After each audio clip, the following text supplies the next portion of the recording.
Hello আল্লাহ কেফাল হাল খোয়েস, আজকে আপনাদের জন্য নিয়ে আসলাম আরেকটা আইফোনের ভিডিও। একটা সৌদি ছেলে তার ডিউটি শেষ করেই তাড়াতাড়ি চলে আসলো আমার দোকানে। ও ওর বউয়ের জন্য একটা আইফোন গিফট করবে, এর জন্য আমার থেকে ফুল নিয়ে যাবে। ফুল দিয়ে সুন্দর করে সাজাই দিতে হবে। আমি আমার কাজ শুরু করে দিলাম। ফুলগুলো প্রথমে নিয়ে ক্লিন করে নিলাম, সুন্দরভাবে গুছাই নিলাম। কাজ করতে করতে ছেলেটার দিকে তাকায় দেখি ছেলেটার মন খারাপ। কেন মন খারাপ সেটা আমি ভালো করে জানি, কারণ এতগুলা টাকা দিয়ে একটা আইফোন কিনছে, ওর মনটা একটু খারাপ। যেহেতু ওর মন খারাপ, মন ভালো করার জন্য আমি বলছি সমস্যা নাই, আমি ফুল তোরে ডিসকাউন্ট করে দিমু, তুই এত টেনশন করিস না। ও আমারে বলে যে ওয়াল্লাহ হাবিবি আনা খাসারা ফ্লুস 6000 রিয়াল, মানে আমার 6000 টাকা লস হয়ে গেছে। পরে তারে আমি মুরব্বীদের মতো একটা বুদ্ধি দিয়ে দিলাম। আমি বললাম যে দেখ, টাকা ধরে রাখলে টাকা আসে না, টাকা খরচ করলে টাকা আসে। যাই হোক, ওর যেহেতু মন খারাপ, কাজটা আমিই করতে হবে। ওরে আমি বললাম যে কোন কালার র্যাপিং দিমু। ও বলে যে আমার মন দিস ভালো না, তোর যেটা মন চায় এটা কইরা দে। আমি বলছি আচ্ছা ঠিক আছে, হোয়াইট কালার মধ্যে একটা র্যাপিং কইরা দিতেছি তোরে। তাদের ভাই মন দিলের কোনো ঠিক ঠিকানা নাই, এই কতক্ষণ ভালো থাকে, এই কতক্ষণ খারাপ হয়ে যায়। তাদের খালি মুড সুইং করে। আর এই রাগটা শুধু তারা কোনো দোকানদার যে কোনো দোকানে যাবে,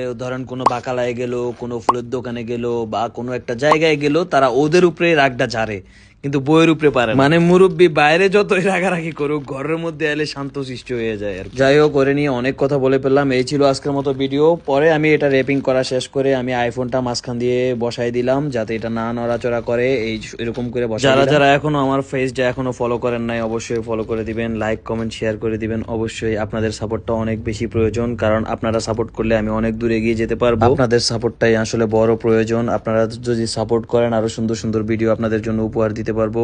আর এই ছিল আজকের মতো ভিডিও। অবশ্যই আমার জন্য দোয়া করবেন, অবশ্যই আমার পেজটা লাইক কমেন্ট শেয়ার করে দিবেন। আল্লাহ হাফেজ, ভালো থাকবেন সবাই।